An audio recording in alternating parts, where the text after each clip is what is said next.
सो दोस्तों welcome to money stocks. तो इस वीडियो के अंदर हम लोग बात करने वाले हैं मल्टीपल स्टॉक्स के बारे में। तो चलिए सबसे पहले हम लोग डिस्कस करेंगे एचडीएफसी बैंक के बारे में, जहां हमें एचडीएफसी बैंक के अंदर आज के दिन 3% की तेजी देखने को मिल चुका है एंड कहीं ना कहीं 1530 रुपए के आसपास हमें कहीं ना कहीं क्लोजिंग नजर आ चुकी है। मैंने बहुत पहले भी दोस्तों आपके साथ एचडीएफसी बैंक के बारे में शेयर किया था। इनफैक्ट हमने टेक्निकल चार्ट को भी डिस्कस किया था कि बहुत ही जल्द जैसे ही कंपनी एक रेंज का ब्रेकआउट करता है ना, एक बड़ी रैली आपको देखने को मिल जाएगा। एंड फाइनली कंपनी के द्वारा इस रेंज का ब्रेकआउट भी किया गया है एंड इसी वजह से एक रैली हमें देखने को मिला है। उसके साथ साथ टेक्निकल चार्ट की वजह से भी तेजी आया और कंपनी के अंदर कुछ अपडेट्स है। ये अपडेट्स भी अच्छा खासा पॉजिटिव है, जिस हिसाब से भी हमें कंपनी के अंदर तेजी नजर आ चुका है। तो चलिए हम लोग क्या करेंगे, एक एक जो भी पॉइंट्स हमें निकल के आई है, अपडेट्स हमें निकल के आई हैं, एक एक करके डिस्कस कर लेते हैं। एचडीएफसी बैंक के अंदर अगर आपने देखा होगा तो कहीं ना कहीं ऑलमोस्ट हमें टॉप से लेके बॉटम तक तो कहीं ना कहीं कंपनी 20% की गिरावट के अंदर ट्रेड कर रहा था। लेकिन हमने पहले भी शेयर किया था कि एचडीएफसी बैंक जैसी एक बड़ी कंपनी, फंडामेंटल स्ट्रॉन्ग कंपनी, अगर 20% तक का गिरावट होता है, ये पहली बार दोस्तों ऐसा गिरावट हुआ। ये गिरावट बार बार नहीं होता, लेकिन जब भी गिरावट होता है बड़े बड़े इंस्टीट्यूशंस के द्वारा, जैसे कि FIIs, DIIs and mutual funds, ये ऐसा मौका दोस्तों छोड़ते नहीं। ऐसा मौका बार बार हमें कभी भी देखने को नहीं मिलता। अच्छी कंपनीज के अंदर ज़्यादा गिरावट नहीं होता, लेकिन जो गिरावट हुआ है इसका फायदा बड़े लोग दोस्तों उठाते हैं। एक रेंज दोस्तों इस तरीके से हमने मार्क किया था टेक्निकल चार्ट के अंदर, उसी रेंज का एक ब्रेकआउट हमें एचडीएफसी बैंक के द्वारा किया गया है। एंड जो कंपनी 20% की गिरावट के अंदर मिल रहा था, वही एचडीएफसी बैंक का भी 10% की गिरावट के अंदर हमें मिल रहा है, यानी कि एक रिकवरी हमें देखने को मिला है। ये रिकवरी का मेन जो रीजन है ये इनका अपडेट से।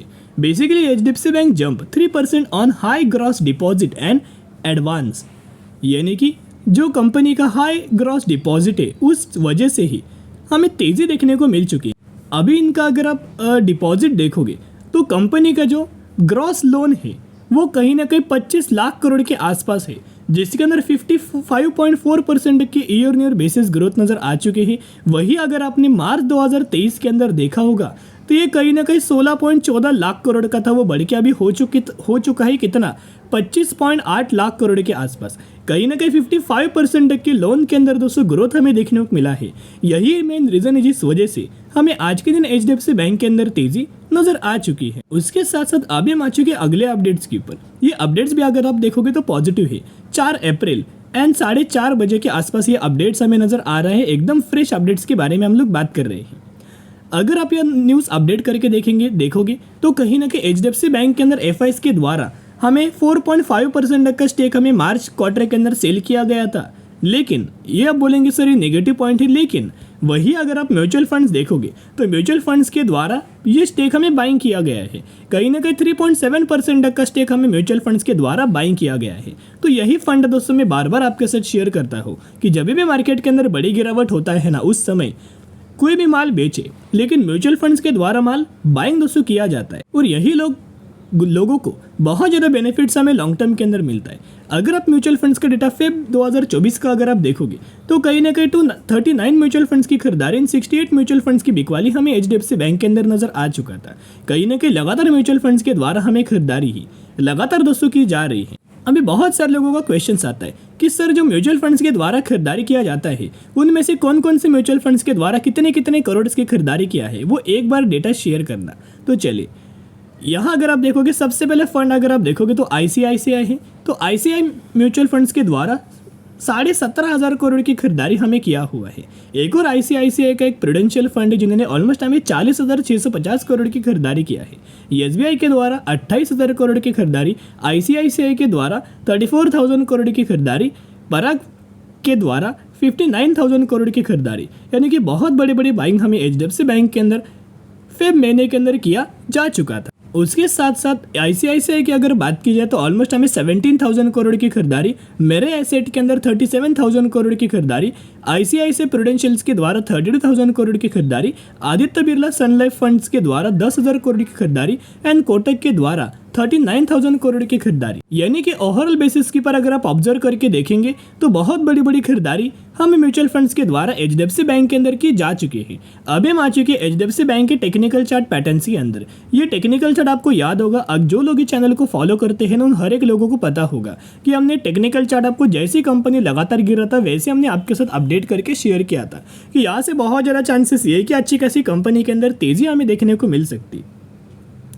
करंटली अगर आप देखोगे तो नीचे से एक सपोर्ट लेवल था, ऊपर से एक रेजिस्टेंस लेवल था। हमने पहले भी आपके साथ इन्फॉर्म किया था जैसे ये कंपनी ये ब्रेकआउट करता है वैसे सबसे पहले आपको 1720 रुपये तक का टारगेट देखने को मिलेगा, और फिर जब कंपनी ये भी टारगेट्स को अचीव करने के बाद इसका भी अगर ब्रेकआउट करता है फिर आपको 1900 रुपीज़ तक का टारगेट और बाद में 2100 रुपीज़ तक का टारगेट आपको नजर आ सकता है। अभी अगर आप ऑब्जर्व करके देखेंगे तो फाइनली कंपनी के द्वारा हमें ब्रेकआउट किया गया है।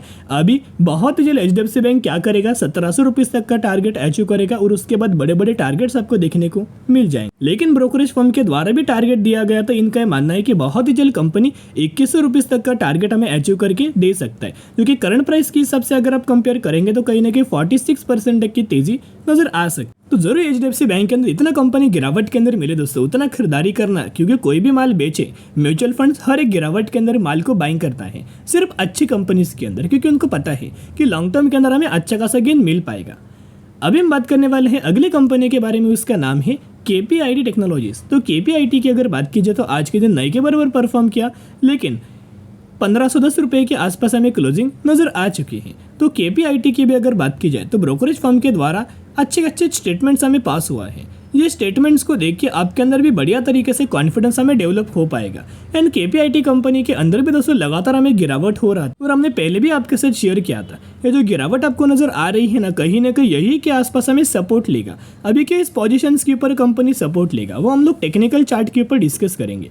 लेकिन जब हमने आपके साथ अपडेट कर शेयर किया था तब कंपनी 19 से 20% की गिरावट के अंदर ट्रेड कर रहा था, लेकिन जो रिकवरी हमें कंपनी के द्वारा किया गया है ना, ये रिकवरी कोई छोटा नहीं है, कहीं ना कहीं 10 से 11% तक का हमें केपीआईटी के द्वारा रिकवरी किया गया है, और अभी सिर्फ और सिर्फ 12% तक की गिरावट के अंदर हमें केपीआईटी ये कंपनी ट्रेड कर रहा है। तो देखिएगा बेसिकली जो अपडेट्स हमें नजर आया है ना, अभी हम आ चुके हैं अपडेट्स के ऊपर। JP Morgan upgrades Persistent system KPIT Technologies and LTI Mindtree ahead of Q4 results. तो जैसे कि आपको बताया हर एक कंपनी का Q4 का रिजल्ट आने वाला है इस महीने, तो कहीं ना कहीं सारे कंपनीज का Q4 का रिजल्ट्स आने वाला है, वैसे केपीआईटी कंपनी का भी Q4 का रिजल्ट्स आने वाला है। एक तो किस कंपनी ने रिकॉर्ड हमें लगातार कंपनी क्रिएट करता है, जब जिस क्वार्टर्स के अंदर कंपनी हर एक क्वार्टर के अंदर बहुत बढ़िया तरीके से परफॉर्म करता है, वो अगर आप क्वार्टर ऑन क्वार्टर बेसिस के ऊपर देखोगे, ईयर बेसिस के ऊपर देखोगे, बहुत ज़्यादा बढ़िया तरीके से कंपनी में काम करता है। तो Q4 रिजल्ट्स के अंदर भी बहुत ज़्यादा चांसेस है कि एक बढ़िया तरीके से कंपनी परफॉर्म कर पाएगा। उसी से रिलेटेड हमें केपीआईटी के अंदर एक रिकवरी हमें देखने को मिल रहा है।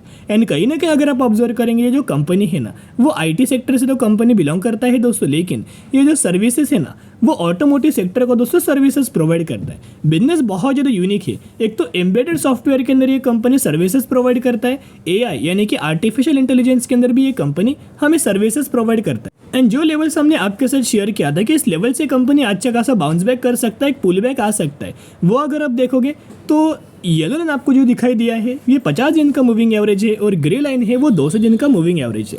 तो कई सारी कंपनीज 50 दिन के मूविंग एवरेज के ऊपर सपोर्ट लेता है, अगर 50 दिन के मूविंग एवरेज के ऊपर सपोर्ट नहीं लिया तो बहुत सारी कंपनीज 200 दिन के मूविंग एवरेज के ऊपर सपोर्ट लेता है। तो जैसे कंपनी ने 50 दिन का मूविंग एवरेज ब्रेकडाउन किया था, वैसे हमने आपके साथ इन्फॉर्म किया था कि यह कंपनी 200 दिन के मूविंग एवरेज के ऊपर सपोर्ट ले सकता है। एंड जैसे कंपनी के द्वारा हमें इस लेवल्स के आसपास आया था, कॉन्टैक्ट में आया था, इसी लेवल पर हमने आपके साथ इन्फॉर्म किया था कि दोस्तों यहाँ निवेश करने का सही मौका है, जरूर कंपनी के अंदर बाय ऑन स्ट्रेटेजी अप्लाई करना, क्योंकि जो कंपनी के अंदर गिरावट हो रहा था वो गिरावट कोई जेन्युइन गिरावट नहीं था। ये सिर्फ लोगों को ट्रैप करने के लिए, लोगों को डराने के लिए, ताकि लोग अपना पेशेंस खो के माल बेच के निकल जाए, राइट। तो कहीं ना कहीं जो लोगों को कंपनी के बारे में पता है, जो लोगों को फंडामेंटल टेक्निकल पता है, जो लोगों को कंपनी के चार्ट पता है, वो लोग बिल्कुल भी नहीं डरे, बल्कि उन लोगों ने गिरावट के अंदर इस कंपनी के अंदर माल दोस्तों बाइंग किया है। और उसमें से कहीं ना कहीं अगर आप देखोगे तो म्यूचुअल फंड्स भी हमें देखने को मिल रहे हैं, क्योंकि दिसंबर, जैन और फेब हर एक महीने के अंदर म्यूचुअल फंड्स के द्वारा लगातार माल को दोस्तों इंक्रीज किया जा रहा है, buy on D strategy apply किया जा रहा है, ताकि जब भी कंपनी गेन हो सबसे ज़्यादा बेनिफिट म्यूचुअल फंड्स को ही मिल सके। एक ही आपके साथ रिक्वेस्ट करना चाहूँगा, जितना आपको केपीआईटी के अंदर गिरावट नजर आए ना, उतना कंपनी के अंदर दोस्तों buy on D strategy apply करना, बहुत ही जल्द कंपनी पूरा रिकवर करेगा और बड़े बड़े टारगेट्स आपको दिखाई दे देगा। चलिए अभी हम बात करने वाले हैं अगली कंपनी के बारे में, जिसका नाम है बॉधी ट्री मल्टीमीडिया लिमिटेड। 184 रुपीज़ पर ट्रेड कर और मैक्सिमम में 1080% तक का रिटर्न शेयर होल्डर्स को बना के दे चुका है। ये वही कंपनी रिसेंटली कंपनी ने 1:1 रेशियो का स्प्लिट का अनाउंसमेंट किया, जिसके आपको एक के बदले 10 शेयर आपको मिलने वाले हैं। जरूर कंपनी के बारे में स्टडी एनालिसिस कर सकते हो। चलिए दोस्तों आज के लिए इतना ही। अगर आपको ये वीडियो पसंद आए जरूर वीडियो को लाइक और चैनल को सब्सक्राइब करके चल सकते हो। फिर मिलेंगे, बाय।